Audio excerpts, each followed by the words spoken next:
Altså.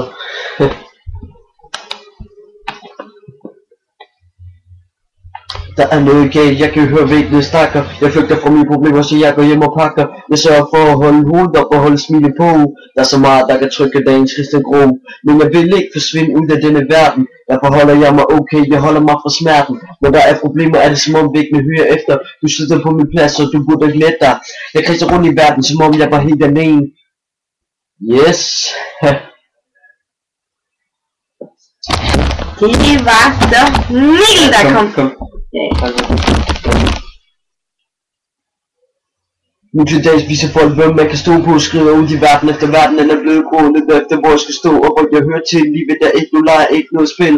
Og alle haters derude skal bare forgave. For jeg takker min mor, der har gjort mig til den jeg er i dag. Jeg glemmer de venner, der stikker mig i ryggen. Og ja, jeg er bange, jeg viser bare ikke frygten. Men fuck de haters, der tror livet er et skuespil. Glem de venner, der bliver til fænder. Hvad skal du bruge dem til? Jeg forsvinder ud i verden med et smil på læben.